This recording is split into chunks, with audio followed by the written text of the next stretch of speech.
Greetings, Mark Garang here, publisher of The Sun, and my guest today is Steve Duprey. Steve? Great How to are be you here. doing? I'm good. Nice to be here. Lots of good snow. Now we usually put, Rob, we usually put a little description in the name. When does that come up? Because, okay, so anyway, so Native. the reason why I said that is because, I was trying to come up with a, description of you, and I just put North Conway native. Yeah, Kearsarge So native. The real Kearsarge. Honest to gosh, you were a state rep at 19. You've been chair of the New Hampshire GOP party for off and on for 15 years or whatever you were. Too long. Involved with the national politics. Architect of the CDFA program. That's a tax credit, basically helps nonprofits. I'm reading all this stuff. Chair of the Pease Development Authority. Yeah, we all have our curses. Capital, and I don't want to keep going on in this. Capital, involved with the Capital Center and the arts in Concord, the Main Street program. Plus, you're a private business guy, and you're a big-time developer. You did the Saco Woods here, right? Did Saco Woods here, which was great. That was the first project the Housing Finance Authority did as a joint venture on affordable housing. I've had people come up to me, some I think who bought units under that program at $65,000 and say that has created a basis of wealth for their retirement. We did the Village of Kearsarge. Of course, when my brothers and I inherited what's Ricker Grove off Grove Street, we were originally going to do condominiums, and then the late Reverend Tom Roden said, your Uncle Whitman promised you'd do seniors housing and family housing here, so we did that, and we still have that here. And it was, my grandfather had W.G. Duprey and Sons, started in 1917. They were one of the largest general contractors north of Concord. And Witt built all kinds of buildings around here. You look at Grant's Supermarket, you look at some of the buildings at Freiburg Academy.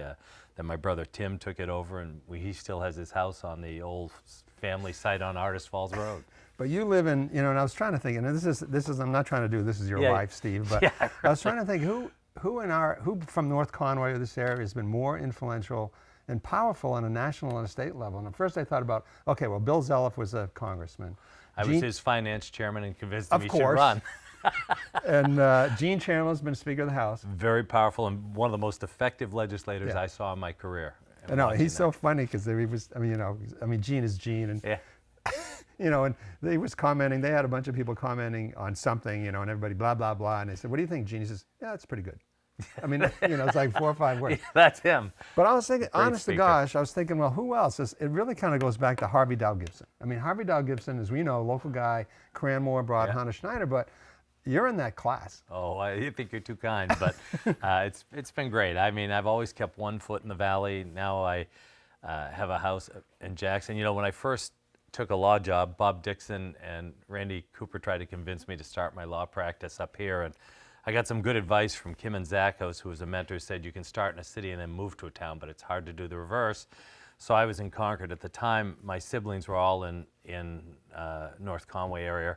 And my dad, who'd come back here right from Maine Medical to do his residency and then 30 years, along with Dr. Smith, as the only surgeons at Memorial for 30 years. And when he was asked how many children he had, he said, well, there are 3 living and then there's 1 in Concord. He had a very dim view of anybody being in Concord. And I saw somebody else, before he passed away, Jesse Lyman said to me one day, haven't you been paroled yet? So I try and get back to the Valley. I have a place in Jackson now, and as I wind down my career in Concord, I intend to become a resident up here again. Really? Yeah, oh yeah, absolutely. Yeah. No, it's funny because our editor Margaret, who's been with the paper for 10 years, she was an editor down at Palm Beach Post, and actually a native New Hampshireite. But anyway, she said she heard you, but when we were talking about you with George Epstein, she said, he's from North Conway. Yeah. So, when you walk into I'm from Berlin, right? Yeah. And so, my father was a studio photographer, took graduation pictures, so a lot of people knew him. Yeah. And for years and years, people would know me. If I go up there now, nobody would. We have a paper up there in the building, but nobody knows me. But you have your family here. Like if you go into the grocery store, do people say, "Hey, Steve"? Yes, I had somebody just the other day. I was walking up Main Street, and they said, "Are you?" Oh no, when we were at the memorial service for that young. The Bailey boy. Oh, yeah. Somebody walked up to me and said, my God, you look just like your father. I said, now that I've lost all my hair. She goes, you're Dr. Duprey's son, right? And then at that same service, somebody came up to me and said, they're 70 years old, and said, your father delivered me. So I still run it here. I'm living off my dad's glory. Well, and your dad, Dr. Duprey, for people who don't know, but he was, like you said, he was the only, he was a surgeon. I didn't know that he and Dr. He and Dr. Smith were the only two. They took over from Dr. Shedd. Dad practiced from 53 to 83. And, you know, back then skiing was just taking off. And I think people forget, each ski area had its own triage area at the mountain, at the hospital. And my dad would go out and train the ski patrols because there was no ambulance service or things like that other than the fire department. They didn't do the ski area stuff. And Carol Sue Harmon from Jackson, her husband Lee Harmon used to own Jack Frost Ski Shop. She was sort of the triage nurse and would decide, you need a cast, you need surgery. And somebody just sent me a clipping from the reporter showing my dad putting a cast on. That's, of course, before there was any arthroscopic surgery or stuff like that. And it said in a typical weekend, Dr. Duprey will attend to 70 fractures. And we kiddingly say that we cried the day they came up with the release binding because of that old bear trap they snapped. That's what put the Duprey kids through school. There we go. And he brought in Dr. Waltz, too. Dr. Waltz and Ellen Jones, the pediatrician, and Bob Bach, and a lot of doctors. When he came here, there was no pediatrician, there was no internist. Chuck Taylor came, Dr. Burak came, Bob Bach, Miles Waltz. Yeah, I mean, the area's grown, and so the medical practice, but imagine there was no pediatrician in Mount Washington Valley in the 50s and early 60s. Wow. Yeah, no, it's, I mean, it's almost like, I mean, funny you say that, but we're close to not having pediatricians. I mean, not pediatricians, but obstetricians, you know, with what's happening with. So what do you think about, it's funny, my mother, because of Berlin, and she was a nurse in World War II, and she worked at Memorial after the war. So everybody's got these connections. Anyway, what do you think about North Conway development? I mean, you know, I mean, Concord was a sleepy town, and it's not so sleepy anymore, but it certainly, there was some thought in how it was developed. It's been, as you know, you see the strip and all that, and there's a lot of, we got a planning board now that wants to be more restrictive and all that. What do you? Well, it's funny, I remember going to town meeting when I was in the legislature arguing that Conway should adopt zoning. And I remember, I can't remember who it was who stood up and said, Steve, we don't need zoning. The locals would never let this valley get spoiled. And I said it wasn't the locals we were worried about. It was the out-of-town folks who move in who have great ideas, but maybe don't have the sensitivity. So I think Conway was late in adopting zoning, and then, you know, I made my living the first 10 years of my law practice suing towns that restricted development. And frankly, the housing shortage we have today is a direct result of the restrictive policies of the early 80s and 90s. It takes a while to flush this through the system. I mean, the zoning was because one is there was like snob zoning for one thing. I mean, you needed high number of acres for a lot. And they stopped using the mixed use thing, right? And I mean, in Hopkinton, great example, we tried to do a 24-unit farmer's home, 515, low and moderate income housing. They saw us coming, Bob Dunning and Steve Duprey, and they changed the zoning from 1 acre to 3 acres per unit. You could put 24 units on 3 acres in Concord, but not there, effectively killing development. A lot of towns did that. So, I mean, Conway was a little late in adopting zoning. And then one of the hard things about zoning, and I'm actually now a consultant to the state on the revamping of the zoning laws, is it takes a lot of time to come up with good design guidelines and good design regulations, like sign regulations. If you go to a place like Manchester, Vermont, or some of the cities, Kennebunk, Maine, they have a really sophisticated sign ordinance that works well. We were late to that game. I think the town's done a pretty good job trying to catch up and balance commercial development with the need for housing, and that's going to be an evolution, but they're working hard at it. They are, and I mean, do you see any? You know, I mean, where do you see Conway? I mean, in 10 to 15, 20 years? Because I mean, and obviously it's a magnet. I mean, it's a local magnet. It's a, you know, we know Route 16, 302. Obviously tourism. Yeah, I mean, there are a lot of people, and well, what should it be? Well, you know, a lot of people say, well, we need industry, and Bill Marville will write about we need industry. The fact of the matter is, we are not going to see significant industry here. The only industry we're likely to see is high-tech software programs that are developed, or real niche products that can be produced, but we're not going to see an Ella Bean. You're not going to see another Yield House, another Carol Reed. So for better or worse, right now, recreation and tourism is the base industry. I think that's the future of the Mount Washington Valley.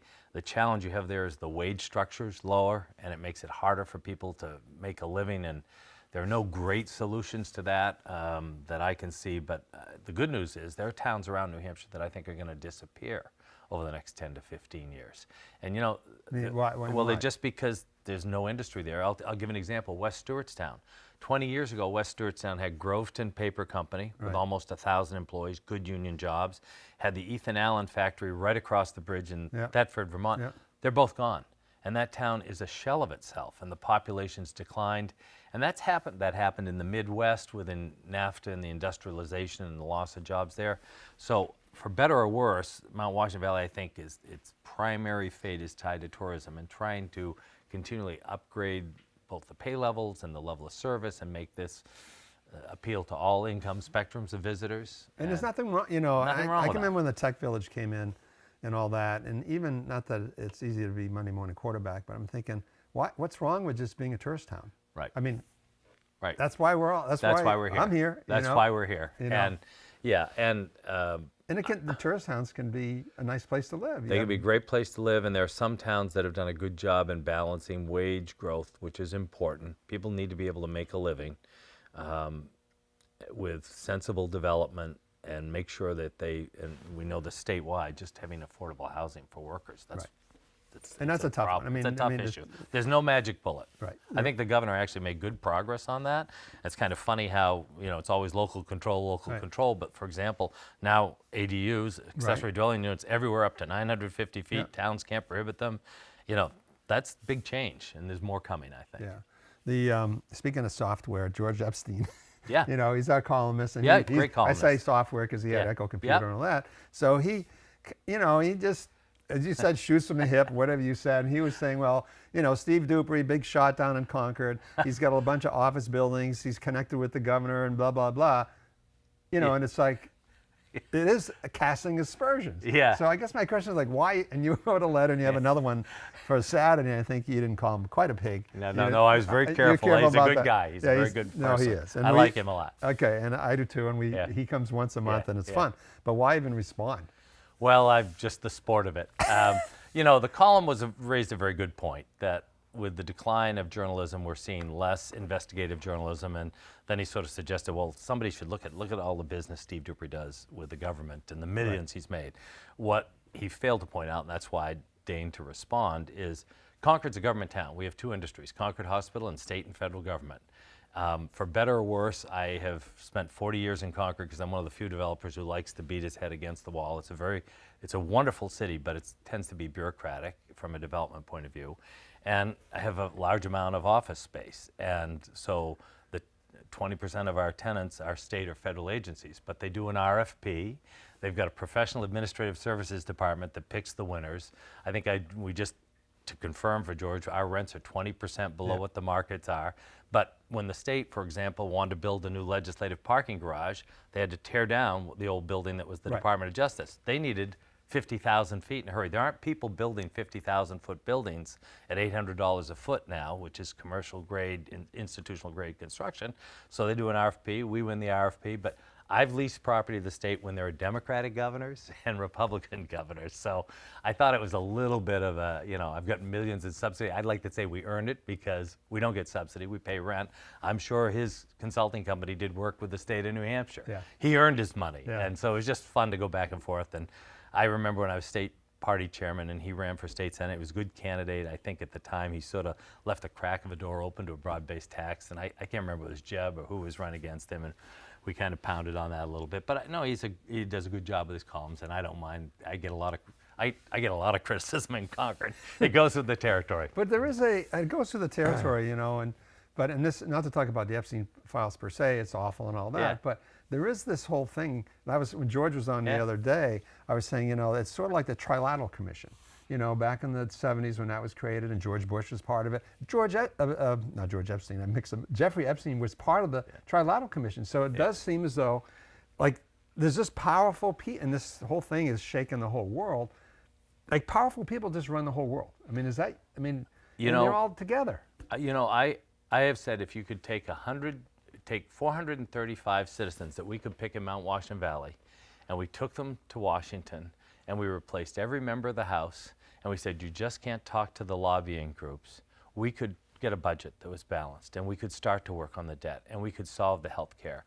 What I found, listen, I've been involved a long time, but nobody ever really leaves government. When they leave office, then they become lobbyists, and with the demise of McCain-Feingold finance, it now is unlimited money in every race, and it really does give way too much of an upper hand to the special interests, and that's why nothing gets accomplished in Washington. So parties change, the House may change, but you don't really see much change, and that is a group of people who sort of run things, and it's hard to beat. What do you think about the state, our New Hampshire State House? I mean, I've talked to a couple of people, Republicans, who say they're concerned that it's becoming too extreme, and we know that the Governor Ayotte, which to me, and I don't know her, you know, and like obviously you do, and that she's kind of going in the mold of Chris Sununu, moderate in a sense, and she just vetoed 12, pretty extreme type of things, and they were all sustained. Done a great job. The House supported them, but they didn't have enough to override. I mean, what do you think about the State House now? So here's and I spend a lot of time there because the great thing about New Hampshire, anybody can come up with an idea for a bill, and then you can get somebody to sponsor it. And I have 4 bills, and I have one on privacy laws of drones over property, one on requiring pornography sites to do age verification to make sure they're over 18, which 25 states now have. I've got another one about the Liquor Commission. I can't even remember the 4th one, but you can introduce a bill and then just a citizen, and anybody can do it, and it gets its hearing. I think the state Senate is very practical. They tend to be very practical, both parties. They're not extremists on either side. The Democrats, Tara Reardon, my state senator from Concord, works very well with the Republicans, and that works well. There's much less of that. There aren't any what I call hardcore MAGA, whatever the president wants in Concord, New Hampshire, we're going to do. In the House, there is a large contingency of people who are much on the what I call extreme libertarian. Is that the Free State? Free State, the extreme libertarian. And they're a growing faction, and they have some good ideas, but they also, there's a larger element or a larger group in the House that are very strong supporters of the MAGA movement. And so the Speaker, Sherm Packard, has a tough job to try and find consensus on bills. And I think Kelly Ayotte has done a wonderful job of trying to balance interests and not let one extreme get out of hand. I mean, you can, as a governor, she could be like Governor Mills in Maine and take on the president on everything. Right. I don't think that really helps Maine in the short run. Maybe in the long run that battle's won, but in the short term, when you're funding for your Medicare or you're funding for your rural health clinics or you're funding for your rural transportation gets held up, maybe illegally, and you can solve it in court, but you're going to take 2 or 3 years to do it. I think Kelly Ayotte's done a really wonderful job running New Hampshire, not paying attention to what's going on in Washington except where they have to interface with them. I mean, the fact we just got that rural health grant, one of the largest ones, I think if you're a governor beating up on the administration, even though you personally might think that's warranted, probably wouldn't serve New Hampshire well. So she focuses on New Hampshire. I think she's done a good job. I know her likely opponent, Cindy Warmington's a great person. I think Kelly's going to be reelected, and I think you're probably going to see the New Hampshire Senate will stay Republican. I think the House will, but nationally, I fully expect the Democrats to win the House, and that's not bad to have divided government in some sense. Yeah, I mean, right now the Republicans in our state, I mean, and federally too. Well, no, in our state we have the federal delegation as Democrat, but the executive council is Republican, and obviously the governor, both chambers in the House too. It's going to be tough to turn over the state House, because I think it's like a 24 member swing, so that's a lot. Yeah, I think that's going to be tough. And this has been a very tough budget year, and they had to make some hard choices. And yes, there are those extreme bills, but when you look at I would call 70 to 80% of the bills that go through on different issues, they aren't partisan. 20, 25%, maybe there's somebody who's a zealot about this. I mean, for example, people who are against abortion put in, bills to restrict, and they have a right to do that. They have that viewpoint. Not to get in the weeds, because we get a bunch of other stuff I'd like to get to, but on the issue, the state issue, and you were talking about open enrollment, I think, before we went on the air, and that would mean that any kid could go to any school in the state, right? And that that sending school district has to pay for it. Right. So, but what do you think about the voucher program? Again, my Republican bona fides have been downhill for a long time because I'm a John McCain Republican, and we're close to extinct. But I was never a fan of seeing it universally. I mean, Universally meaning meaning open to open anybody? to anybody, regardless of income, income. things like that.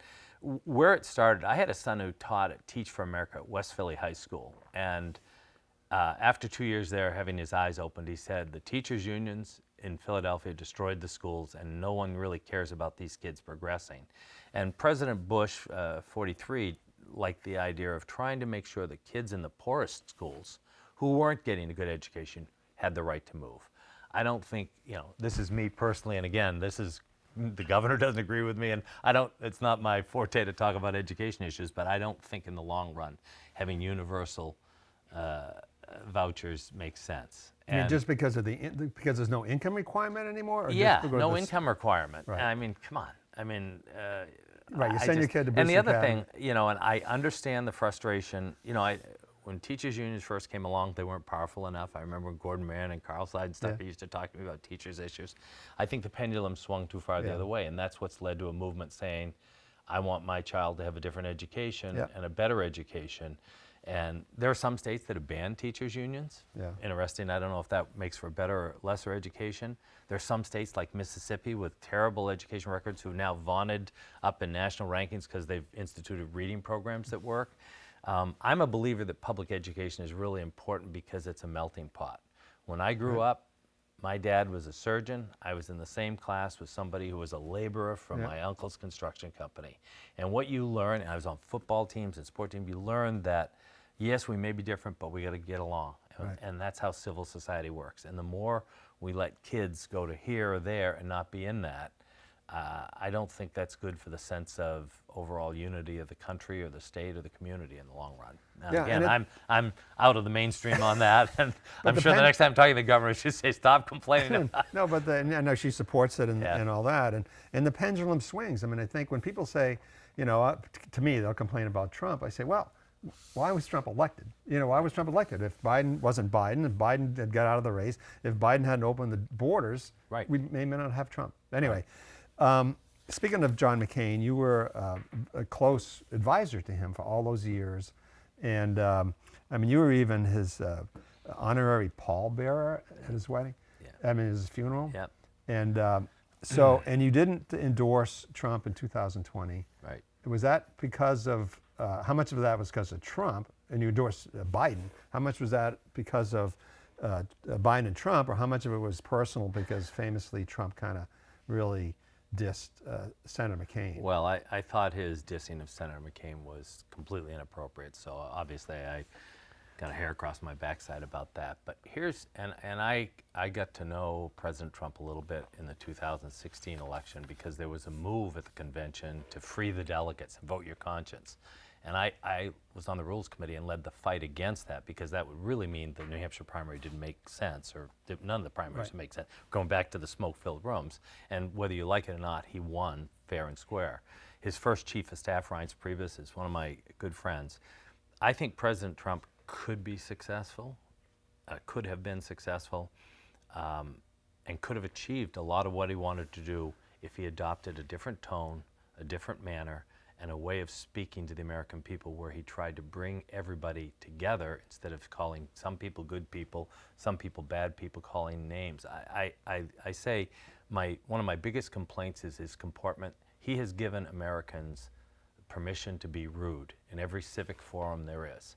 And what kind of lesson do you think that imparts to a third grader or fourth grader if you can talk that way about your opponents or congressperson you don't like?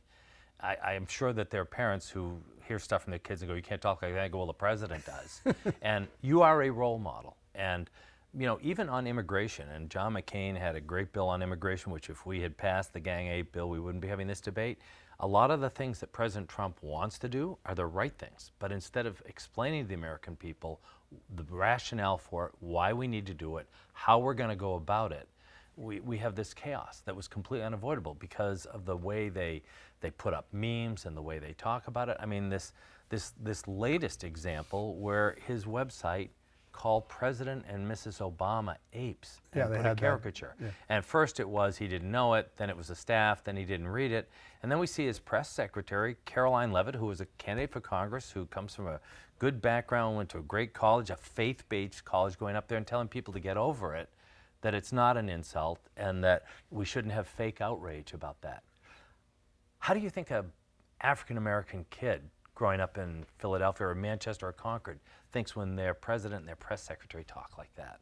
So my biggest complaint with President Trump, other than I can't figure out where he is on any given day, and it's impacted my business trying to get furniture from China for hotels and stuff, is the way he's comported himself. He could have worked a lot harder, and I wish he still would, and I wish every president of the best, whatever party they're from, to try and bring people together. And you don't do that by insulting people and denigrating people, and that's my complaint. I mean, that's his style, but on sort of the bigger issues, you know, I mean, tariffs, I mean, that was never a Republican issue, Right. and all of a sudden they're all falling in line for tariffs. Yeah.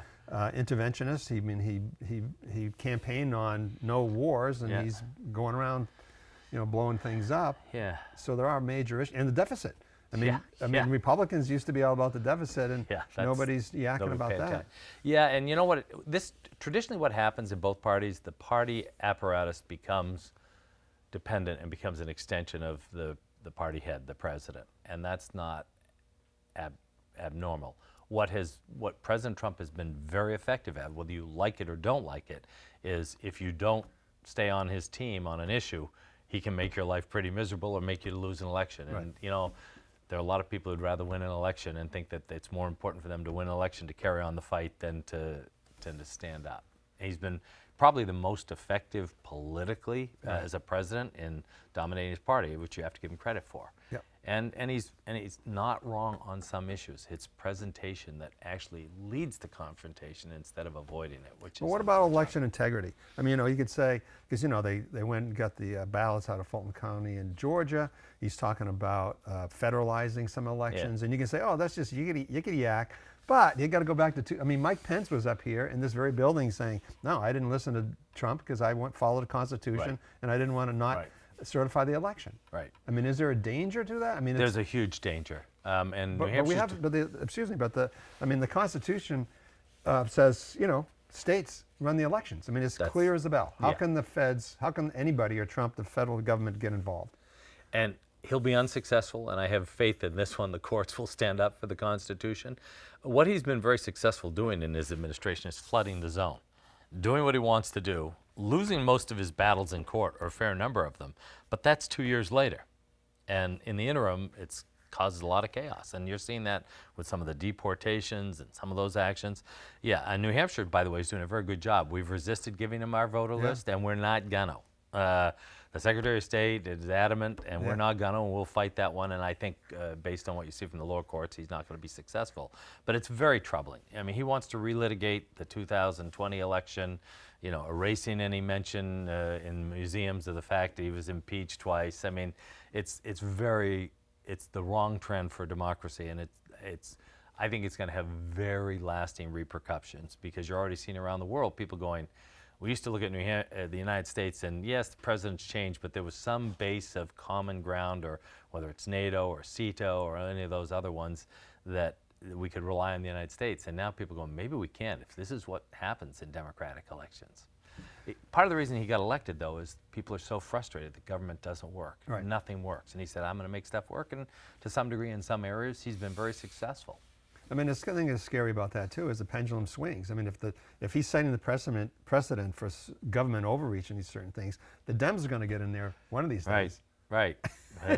Yeah, exactly. That's the great debate on the filibuster that went back and forth way back when McCain was there for court nominees, and now the way they work very hard to get around that. Right, you get rid of the filibuster, wait till the other administration. Yeah, exactly. Then, yeah. Speaking of John McCain, who are the leading lights? I mean, J.D. Vance, I guess, is a little bit of the heir apparent to Not Trump? to John McCain, to Trump. No, to Trump, not to John McCain. Yeah, no, I think, you know, obviously if the president endorses a candidate, I think that's probably foregone that candidate will win. Is that going to be J.D. Vance? It could be J.D. Vance, although you hear the president talk very highly of Marco Rubio. Yeah. So who knows? And, you know, I think the Democratic Party, you know, lost the last election because they focused on issues people didn't care about. First of all, they were wrong on the border. Yep. They really were. Yep. And looked like they were in favor of letting everybody in and nobody had to leave. They were wrong. not wrong, but they made way too much of an emphasis on LGBTQ, Identity politics. identity politics, transgender rights, and things like that. When the average American wants to know, do I have a job? Can I afford a house? Can my kid go to college? Will I be able to retire? I mean, and I don't want to be any worse. It's not that hard, and they lost that focus. So for them to be competitive in the next election, they have to have a candidate who can appeal to some of those voters. They lost. I mean, there was a study I got shown from all the border districts along Texas and Arizona over to California that were Hispanic plurality in the last election went for Trump, or some great percentage of them. Yeah. You go, wait a minute, those aren't, they were his voters, because people are so frustrated with a government that doesn't seem to deliver on basic things well. John Sununu's running, obviously, and that's kind of our marquee race, I guess, in New Hampshire, and Chris Pappas is going to be the likely nominee on the Democrats. And then when Trump endorsed Sununu, Chris Pappas said, it's kind of funny, I'm Chris Pappas and I support this message. Yeah, I mean, on the federal elections in New Hampshire, you try and federalize it. I'm supporting John Sununu. I like Chris. He's done a good job in Congress. The great thing about John Sununu, he's like his father. He doesn't mind telling anybody to go to heck in a handbasket. And his term exceeds that of the president. That's a wonderfully liberating thing. Yeah. It's not like you're up for election and the president can influence your outcome.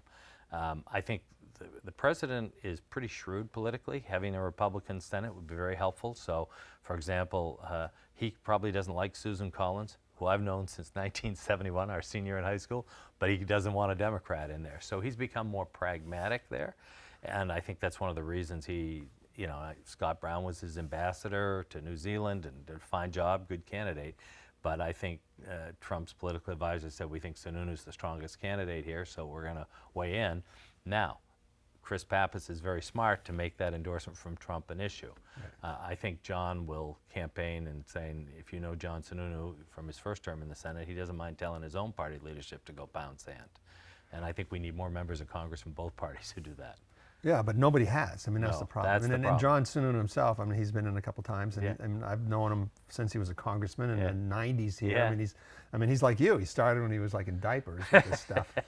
But, he says 2 more years. Yeah. I mean, John says 2 more years, right? 2 more years. And then Trump will be gone one way or the other. Yeah. But do you think he's going to win? I mean, we whatever reason, I'm like, okay, let me ask it. Why are we so Republican on the state level, but the federal delegation we have recently endorsed, and we have Democrats?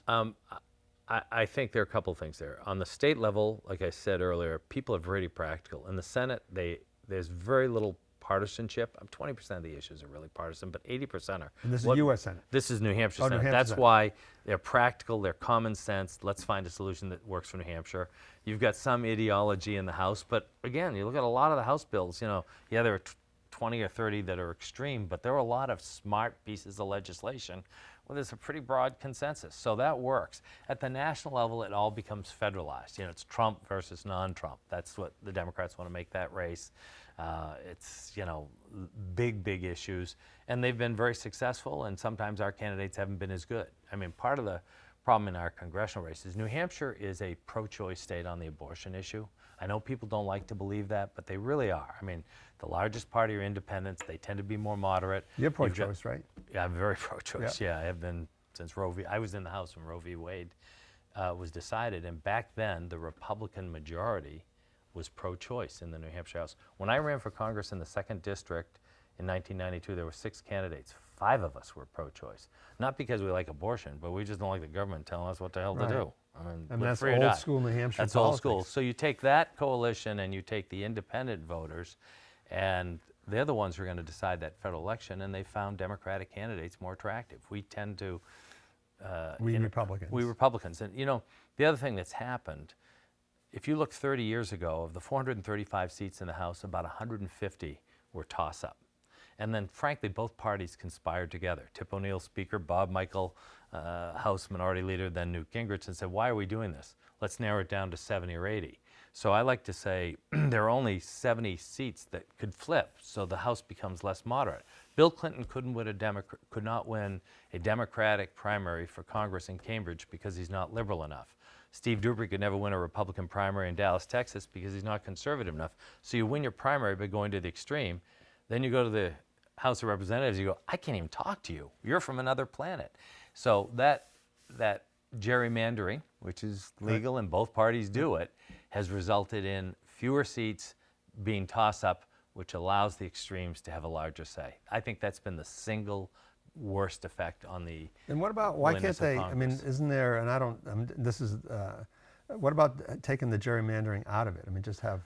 Yeah, I mean, there are some states Right? that do that and that have independent commissions and have judicial commissions. You know, the courts have pretty consistently, they just upheld the Texas redistricting and they've upheld the California redistricting, saying that's a legislative thing, and absent something that shows you did it on race or some other prohibited factor, we're not going to get in the middle of it. So it would be nice if we had enough races that were so evenly balanced that it played to the middle, because most people in this country are either little right, middle, a little left, not on the extremes. But the extremes win. Yeah, you know, and I've interviewed some of the congressional candidates, you know, and I've said this a couple of times to them, because they're all, whether they're a Democrat or Republican, they're just reasonable, smart people. Right. And it's like, okay, like what happens when you get, what happens when you get to Washington? Now, Jeb Bradley would say, because he was in a month or so ago, he says the problem with that is that if you're you get a congressman, you're down in Congress in Washington, you got to go along. You don't go along, your office is in the bathroom. Right. Yeah, I mean, the unfortunate thing is, so back when there were people like Jim Cleveland and Louis Wyman in Congress, most of the congressmen lived in Washington, because you had to be at your primary subcommittee Monday morning about noon, and there'd be 5 Democrats and 3 Republicans, and if it was inland fisheries something, you'd have all the same experts brief you, and you'd have dinner with your committee members. You lived down there, so your kids played on the Little League team, and there'd be partisan votes, but there'd be a lot more votes where you found common ground. They used to meet 48 weeks a year. Now they meet 30 weeks a year. You don't have to be there till late Monday or Tuesday. You get to leave Thursday night. And it used to be that the subcommittees came up with the expertise, and that flowed upwards to the caucus, and they'd brief the caucus, and here's our position on the budget bill because of this and this. Now the leadership and a very few small people say this is the party's position, and it goes top down. And if you are a freshman, you go, yeah, I don't favor that because I happen to know a lot about inland fisheries, and you're wrong on that issue. You'll never have any yank. The only way you have influence in Congress is if you're there 15 or 20 years. And the other part of that is that everybody, you know, the Congress people say, oh, I'm home in my district, but you're also not having lunch with other people in Washington, right. You know, and the kids aren't on the same Yeah. Little League team. And that They kind of don't stuff. have to do that, right? Yeah. I mean, when you look, like I just recently reread Warren Rudman's book, very respected United States Senator, about his 2 terms in the Senate. He was considered a really bright light there. And when you look at his accomplishments, there were 3. He talked about the Iran-Contra hearings, holding Reagan administration, his party, to task there.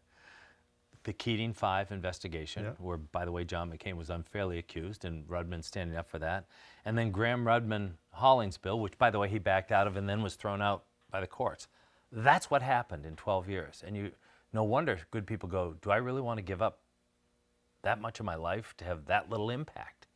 You know, I didn't run again in '94, and they were going to clear the field, and Charlie Bass, who'd been one of my campaign chairman, ran and beat Dick Sweat. He was there for 18 years. He worked really hard. Look at Jeb Bradley. He was there. Bill Zelliff.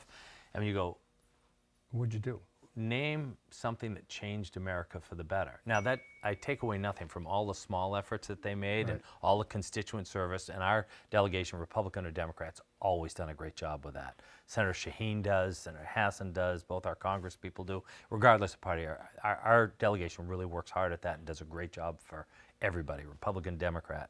But boy, on a national level, changing the direction, I mean, our interest on our debt now exceeds everything except defense and discretionary spending. We are dooming our children and our grandchildren unless somebody changes that. Like you say, George and I agree on that. It's the Republicans have gone haywire on that nationally. And no discipline. And not to get in the weeds on that, is that, and this goes back to the state actually, I mean, New Hampshire, is that they eliminated the rooms and meals, I mean, not the rooms and meals, but interest the and dividends tax. Right.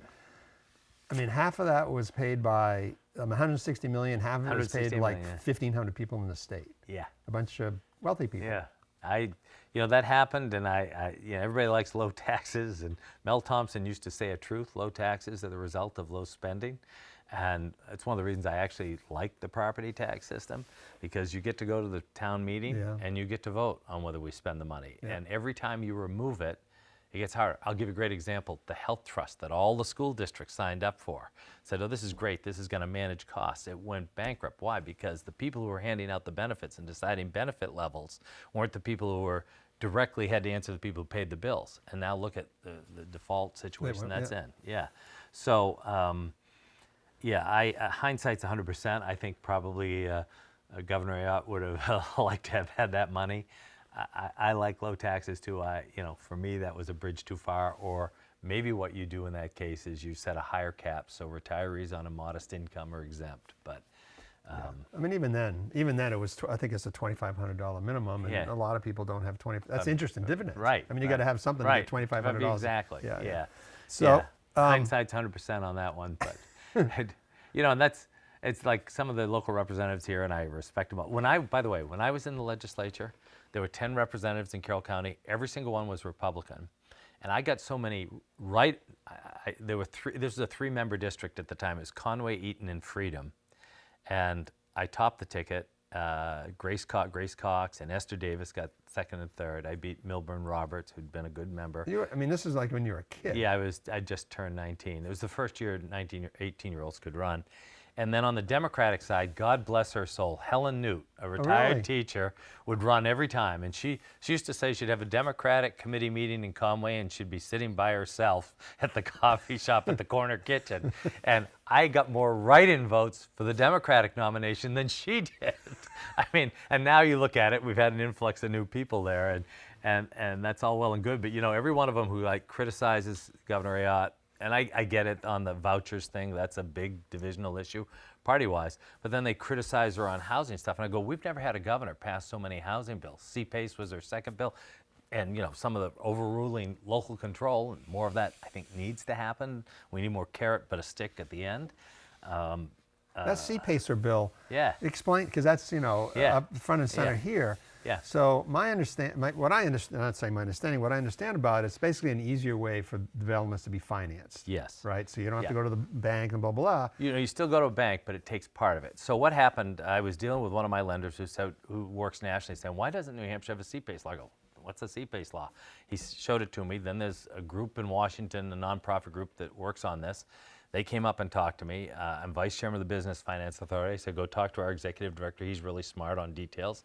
Came out and said, this makes all the sense in the world. I explained it to Governor Ayotte. She said, let's make it a priority. It was the second bill she signed. It went through the Senate on the consent agenda, I think the House on the consent agenda. And what it does is this.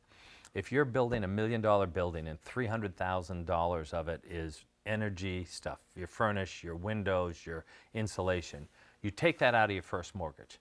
So instead of borrowing $1 million, you borrow $700,000 for your first mortgage. That $300,000 becomes a second mortgage for 30 or 35 years at a fixed rate. And it's non-recourse, which means from a developer's point of view, that debt isn't at risk. And you say to yourself, why would anybody do that? Why would anybody lend money to do that? Well, it's a fixed rate of return for a long term. It's like an annuity. So if you're a big pension fund, you like those. And they go, but you could get wiped out by a foreclosure. What CPACE does is say, no, that loan keeps the same equivalency to a local property tax. That is, if there's a foreclosure, it's not wiped out. So if a developer uses a CPACE loan and the first lender has to foreclose, that interest that would be being paid on that second accrues until the property's sold again, but it doesn't go away. You don't wipe out the lien. So if you're a lender on a CPACE, you're getting a 30 or 35-year loan at a 6.5% or 7% fixed. That's better than you're doing on CDs. You want that as part of your portfolio. It then, because you've got that money behind the first mortgage, it tends to make your first mortgage rates more competitive because they're lending less. And because it's considered non-recourse debt, the developer gets to keep some part of that, depending on his lender, counts as his equity. So for not-for-profit group like AHEAD or any of these groups doing housing that have a hard time coming up with that down payment, it solves that problem. So the lender in this case, that $300,000 is using an example. Is that that's private equity, like Apollo? Yeah, or BlackRock there's or somebody? there are big banks now, national banks doing it all over the country. Okay, now what's the role of the pushback? What's the role of the town? I mean, Nothing. They vote for it, and it's all administered by the BFA. Okay, but the town's not involved They with don't have to do collecting the anything. money? Or No, doing they don't have to collect. They don't have to bill. When they send out the property tax bill, there will be a line on it that's provided to them by the Business Finance Authority saying CPACE assessment, just so that there's a record, because it's recorded in the registry. They don't spend a dime, not one dime. And we knew that if you put another burden on the towns, which already have way too much to try and do, that it was a disaster. So the Business Finance Authority does everything. Literally, you just have to say, we're for it. And what we did, and the amendment was going through, when we put the original legislation through, it required a town vote. Well, because of the legalese involved, I still have my law license, I keep it current, it's hard to understand. Right. I'm not sure I could explain it that way.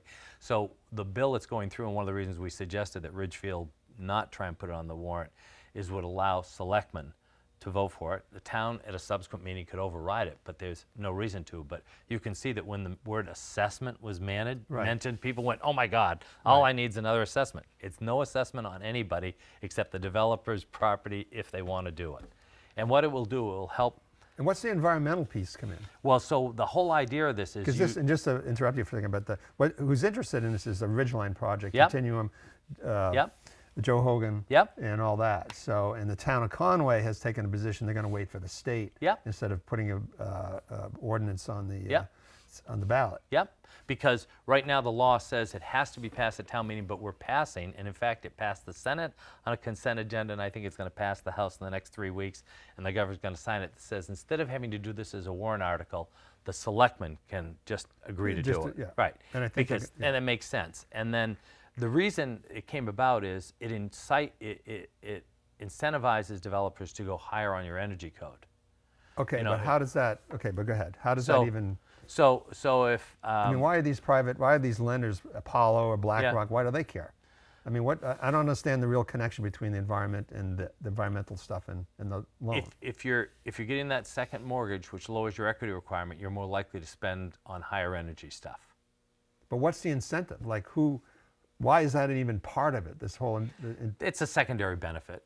It really is a financing tool that you're going to get a bigger loan at a better interest rate on a CPACE loan, the higher energy rating you get. Okay. And that's a pretty good reason. And that's Now, and what you do is, as a developer, you sit there and go, okay, they'll lend me $100,000 more if I put in this R factor. How much more is it going to cost me to do the R factor? Oh, it's going to cost me 120. No thanks. It's going to cost me 80? Sure. Great system. And what it really does is, instead of like in a typical $1 million project there, banks now would want $250,000 down. Even if you're a nonprofit, wonderful do-gooder who builds housing for widows and orphans, the bank's going to want that because that's good underwriting. If all of a sudden they only have to lend $600 because there's $300 of PACE behind it, which counts for them as equity, and the $100,000 from the developer, you've just lowered the amount of money ahead, or the Habitat for Humanity has to come up with, so they can do more housing. I guess, not to belabor it, I just don't understand where the environmental.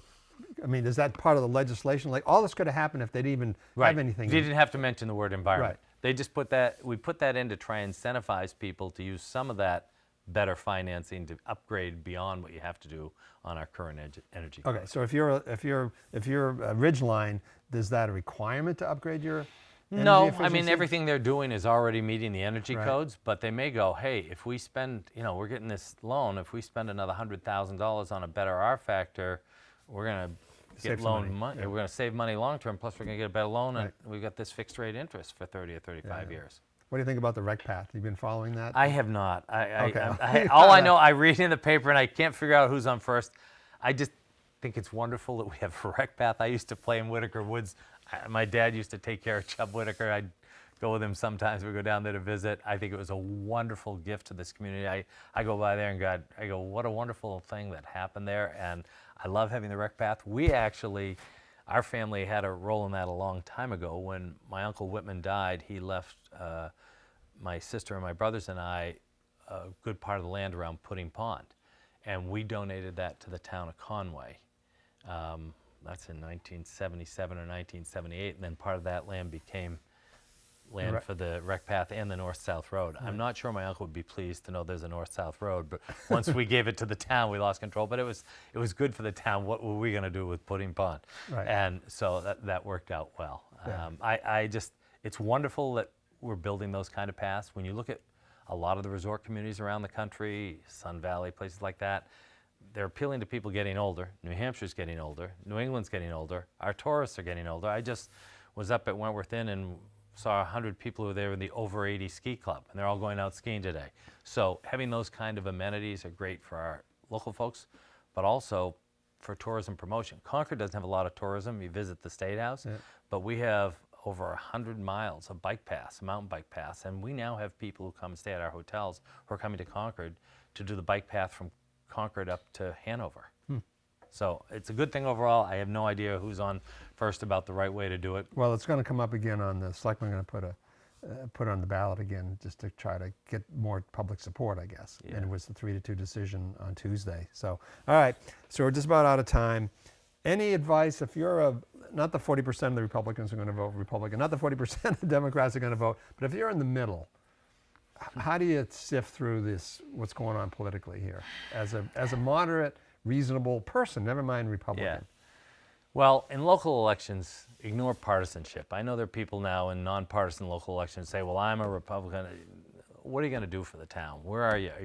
What you want in elected people are people who are thoughtful, who are polite, who will listen well, who aren't going to beat you up if they disagree with you, who are looking to find common ground. You know, I know compromise is a bad word, but most of the good things in this country have happened because compromise legislation happened. The interstate highways, the Civil Rights Act, things like that. And, you know, just tune out the extremists on both sides and try and find people who you think are thoughtful and hopefully somebody who's got the backbone to say no to their party when they think they're wrong.